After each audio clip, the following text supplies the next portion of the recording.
welcome to the Cloud Security Podcast by Google. Thanks for joining us today. Your hosts here are myself, Timothy Peacock, the Senior PM for Cloud Detection, Investigation, and Response in Google Cloud SecOps, and Anton Chuvakin, a reformed analyst and senior staff in Google Cloud's Office of the CISO.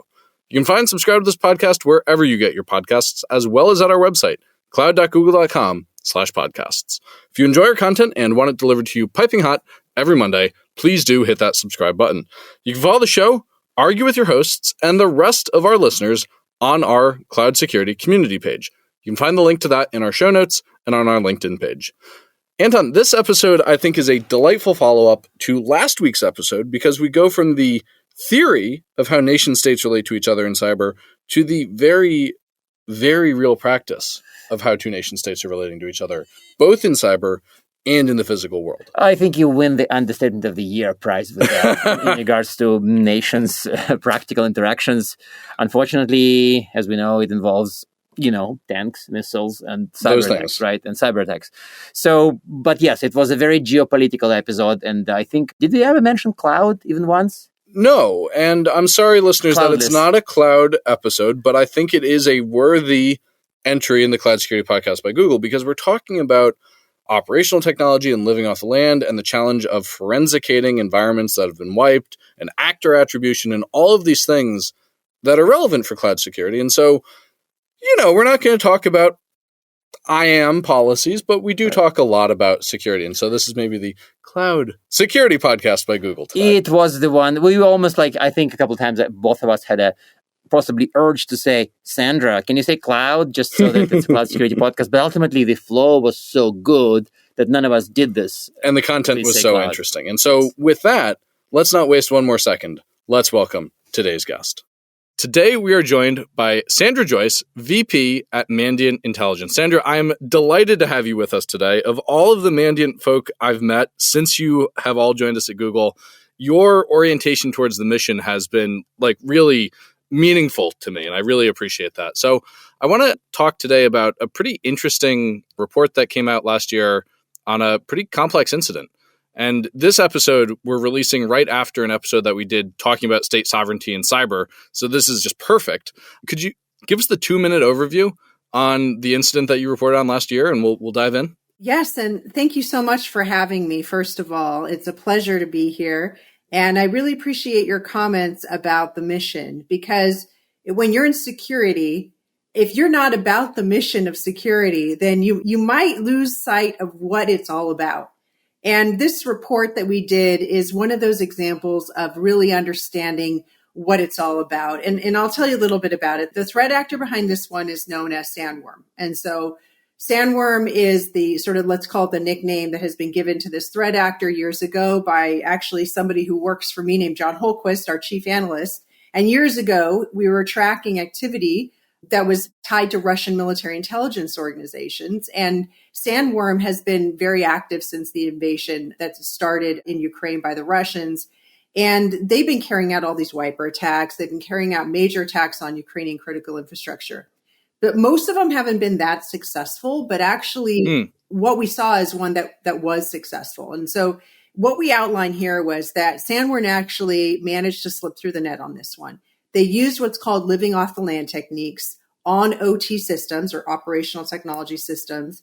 And they were actually able to evade detection by defenders and maintain access for 3 months before executing their attack. And so what ended up happening was they were able to shut down power plant operations, which was, power to customers, to the Ukrainian population for a brief amount of time. And that actually was coinciding with active and live missile strikes that were incoming. So a lot of speculation around that was, were they coordinated or not? We don't really have a lot of hard evidence that they were coordinated, but they were happening at the same time. So it's very interesting. 2 days later, they deploy a wiper and wipe a lot of the evidence, let's say, of their activity. And that was something that allowed them entrance to the OT systems that they were disrupting. So that's basically the short version of the story. That's wild. And that doesn't seem like a coincidence to me. That seems like there's some coordination happening between digital and physical. And that's pretty interesting to see. Yeah, it's, you want to always be careful. What do you have evidence for, right? Is always the question in the practice and the tradecraft of intelligence, right? What do you have evidence for? And this, I would say, to us, it's extremely interesting. So you also mentioned some of the things that I guess most hardcore security audiences would know, but some of the cloud audience we have may not know. So you mentioned living off the land, which I guess occasionally gets contentious because some people treat it as not using malware. But you also mentioned attacks on OT, so control systems, something that a lot of people assume is not common these days. So can you explain this to the possibly cloud audience, living off the land? For the uninitiated, yes. Yeah, please. Yeah, no problem, of course. So when we talk about living off the land techniques, what we're really talking about is a threat actor is exploiting the native functionality of a system. So they use this to do many things, to move laterally, escalate their privileges, and execute tasks rather than using malware. What's interesting is in this case, they also use malware, but living off the land purely is that rather than, you deploying this purpose-built malware that can be detected and their signatures on it, instead of doing that, it's using that built-in functionality. One example of this would be PowerShell. And that's what was used. And so when we talk about this being used for OT, when you think about OT or operational technology systems, think of things like, water systems, manufacturing, valves, plants. pipes, sensors. Exactly. Things that are running industrial processes. And, unlike IT systems, which tend to be kind of cornered off from the internet, or IT systems that tend to interact with the internet, OT systems are the ones that tend to be cornered off because they're running some of the most sensitive and critical systems, right? They're the things that are like the switches and the, things that are monitoring nuclear power plant activity, or how much chlorine is going to be released into water supply, or how much chemicals are going to be put here. And they create that sort of industrial control system, ecosystem. That's why when you combine living off the land techniques and OT systems, this is something that gives us a lot of concern. Sure, because it's hard to detect and the consequences are dire. And it's also hard to investigate, right? Because there's no tooling with telltale signs and code. And ultimately, they use a wiper in the end anyway. So even some of the history stuff, command history may be gone, right? So just as a side question, how do you typically investigate cases like this, especially living off the land combined with wipers, combined with fairly uncommon systems? How do you... Yeah, how did you even do this? Yeah, exactly. How did you do this? All right, so there's a few things. So number one is, we were called in to help remediate. So we actually can help. We've had partnerships with the Ukrainian, government, and we've been there. We're helping them to defend. So it's a bit of more of that access that we have. But remember, when they deployed the malware that wiped this, there was actually a 2-day period where they didn't actually wipe them, so they lagged for a little bit. They gave us an opportunity, right? And so a lot of this has to do with perhaps an unintentional lack of coordination on the part of the Russian military on this, but it would have been a lot harder had they wiped it in that same day, right? In that same moment. But you're right about everything that you're talking about with living off the land. It typically denies us that most powerful tool of tracking these threats. And so, I think about, we've seen this before, though. Living off the land is not something that's new, but we've typically seen it in other circumstances. For example, I remember a few years ago, a North Korean threat actor that was doing a bunch of bank heists all over the world. Bank of Bangladesh comes to mind. Yep. That's a big one. That's exactly, yeah. A lot of people remember that. That threat actor, what they were doing is they would be persistent in an environment for like 2 years. Then when they were ready to move the money, they would actually deploy these wipers, right? And they would wipe, and then it was extremely hard to do the forensics after that because, everybody was trying to figure out what was going on with the wiper activity. And in the meantime, they're moving money out the door, right? So it was a bit of a disruptive kind of thing. That's not what happened here. Here, they were using and abusing the native functionality and then had a space of time, and then they deployed the malware. So very different. The way you're describing the wiper makes me think of like a bad guy running around and throwing a smoke bomb and dashing out the door. Yeah, it's like light it on fire after you rob the place. Yes. I mean, it's 90 millions, I think. What was the number? I think it was something, some large, nice, what is it, 10-digit number or something? Eight-digit number, yeah. It was an incredible accomplishment on the part of a scrappy country like North Korea, where it was actually really hard to move the money because, sooner or later they realized that these, $10 million donations to orphanages in Korea out of nowhere were starting to light up some of the suspicions of internet, SWIFT and all those. So some of that got stopped based on process, but yeah, those were some pretty, scrappy moves on the part of North Korea. So I want to roll back to Russia just for a minute here and ask another speculative question, which you can rightfully tell me stop speculating, but I can't resist. We saw a cyber attack coincide with physical attacks. Did the attacker risk tipping their hand here? And if so, could we, if we'd caught this earlier, have understood what was going to happen in meat space as opposed to cyberspace? It's hard to say. When you're doing, battle planning and mission planning, is something that is happening within hours. Yes, you could say that it's going to tip off, but really, if you think about it, in the Ukrainian battlefield, missiles have been ongoing. These things have been just happening one after the other. The wiper activity that we've been seeing in the first 4 months, for example, of the invasion was more than we'd seen in the past, I would say something like 4 or 5 years combined. Oh, wow. Right? So the activity is ongoing. Now, that trickled off, like the wiper activity that we saw in the initial invasion period trickled off. It started to go to more peripheral organizations like, instead of the Department of Defense, it was more parks and recs, trying to kind of go to maybe less well-defended places. But, I would say that they were definitely hiding behind the fact that the assaults were constant and it wouldn't have necessarily been an indicator of what came next.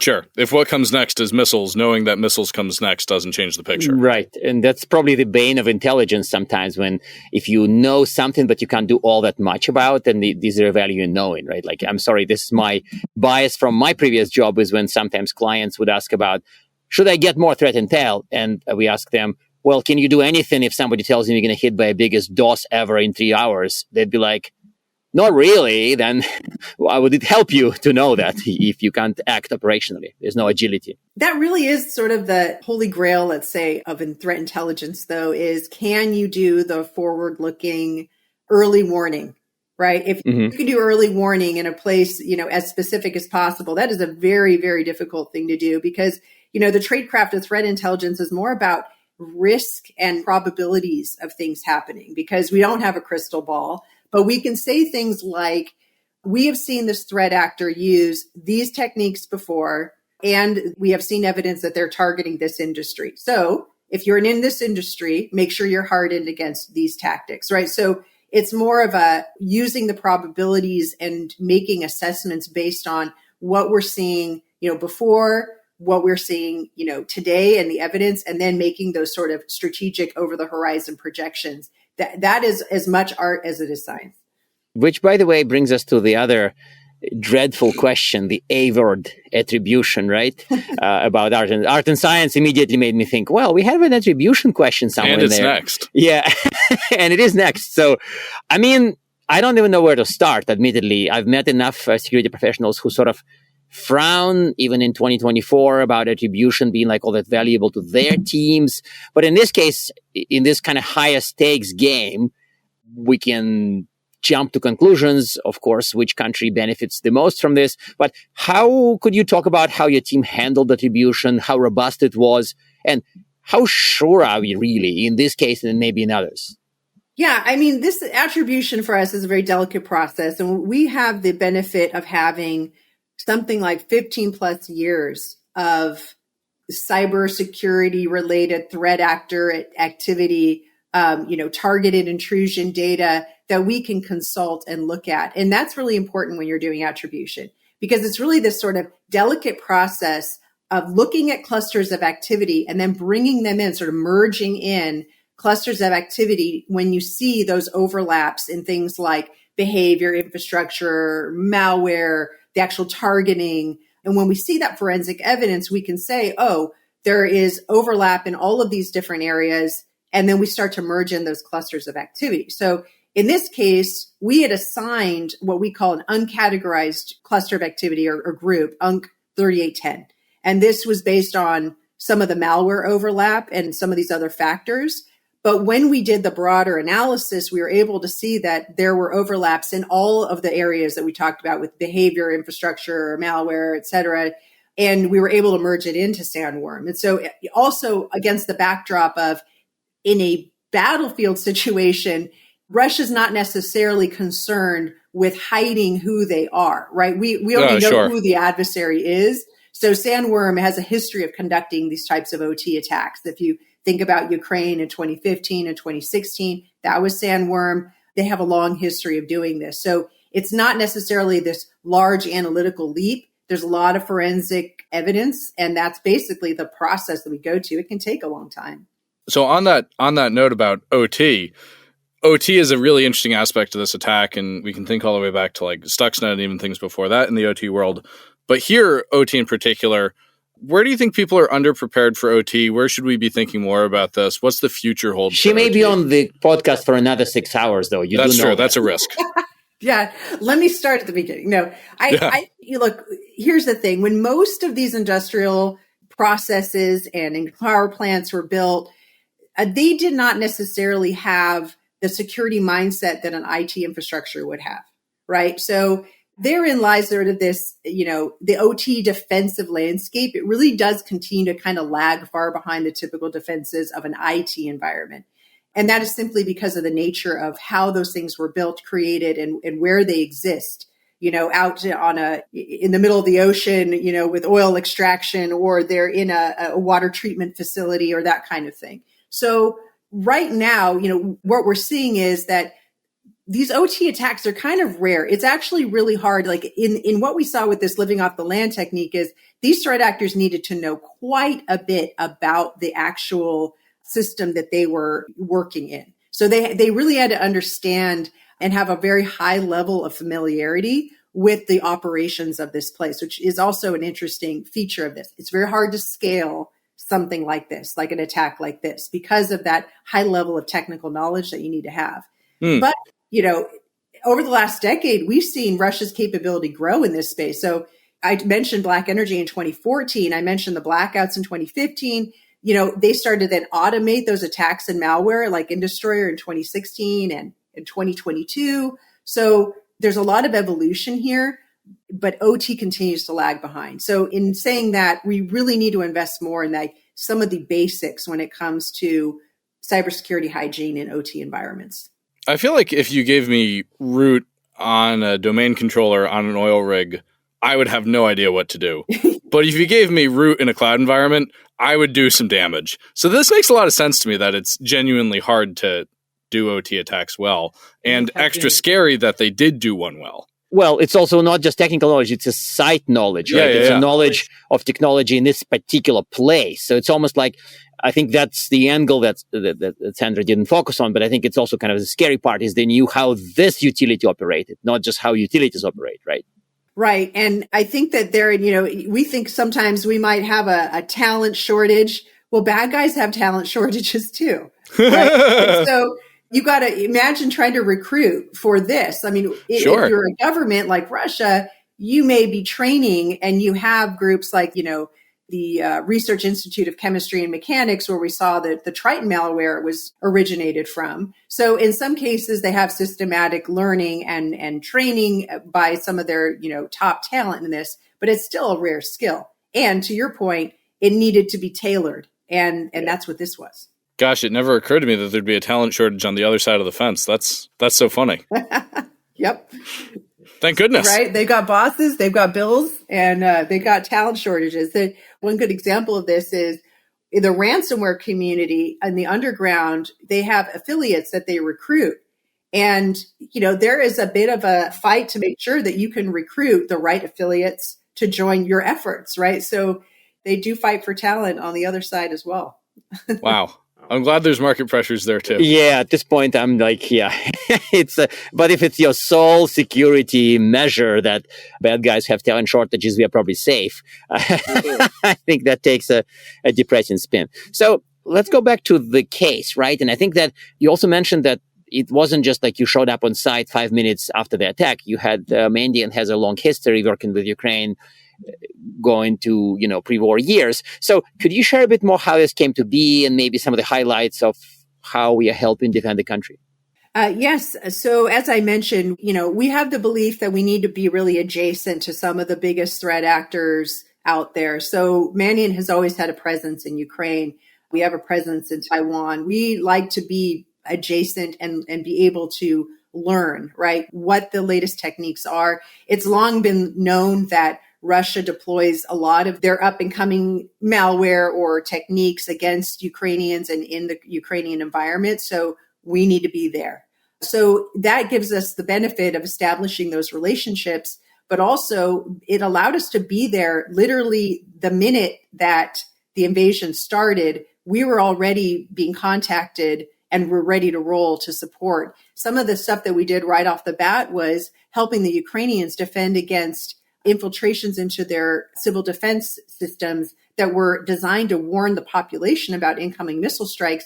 And the Russians were, they were trying to turn it off, right? And we were able to go in and help them to kick them out. So it's things like that where we're able to be there and defend when the time came. Man, talk about the mission on that one. That's wild. Yeah, that was wild. Actually, as the invasion started, about 300 Mandiant employees were spun up to support. And many of them, in fact, I would say most of them did it just because they wanted to. Nobody asked them.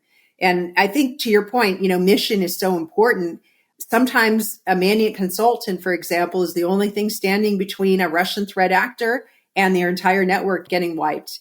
And that's just, it's a privilege, and a mission is a privilege, right? And I think that that's probably why Google acquired Mandiant, because Google has that same sense of mission. It has that same sense of, what is the right thing to do right now? And I think those core values are prevalent in both organizations. And now we're one, and that's a great outcome for both of us. Respect the opportunity, respect the user. It's the same story. So I hate to do this because Anton's right. We could talk for another 6 hours, but I have to ask our traditional closing questions. 1, do you have recommended reading? And 2, do you have advice to help organizations prepare for attacks on their OT? Yeah, I do. I have both. All right. So there's a book called Sandworm. And it was written by Andy Greenberg. And Mandiant is prominently featured in this because it's the origin story of this Russian military intelligence group, how they were started, and then sort of the investigation of what they have done over the years. Our chief analyst, John Holquist, is one of the main characters in it. I recommend reading it to learn more about the Russian capability in cyberspace, which is tremendously sophisticated. And then for organizations that understand that they have an OT environment that can be susceptible, I would say that a couple of things. Number one, make sure that when you're designing a security program, there's a temptation to do the OT part and then the IT part separately. A comprehensive security program looks at both. And the reason is we have seen the IT portion influence the OT portion, even if the OT portion is cornered off, as I mentioned before. One good example of this is in an attack on the IT payment system, which regulated how much power was going to go to customers, caused that power to be shut off in a case, I believe it was in South Africa. So looking at IT and OT as a comprehensive view is one way to do it. The next thing is, making sure that we have an eye on how not just nation state actors are looking at these vulnerabilities, but the increasing role that cyber criminals are using to exploit OT. So that's one of those over the horizon pieces that's coming that we need to be very attuned to. So, starting with the basics of cyber hygiene is always a good thing, but I would start with that and then think about the other pieces as well. Well, Sandra, this has been tremendous. I can't thank you and the group enough for the work that your teams are doing, and thank you for joining us. Thank you so much for having me. It was a pleasure. And now we are at time. Thank you very much for listening and, of course, for subscribing. You can find this podcast at Google Podcasts, Apple Podcasts, Spotify, or wherever else you get your podcasts. Also, you can find us at our website, cloud.withgoogle.com/cloudsecurity/podcast. Please subscribe so that you don't miss episodes. You can follow us on Twitter, twitter.com/cloudsecpodcast. Your hosts are also on Twitter at Anton_Chuvakian and _Team Pico. Tweet at us, email us, argue with us, and if you like or hate what we hear, we can invite you to the next episode. See you on the next Cloud Security Podcast episode.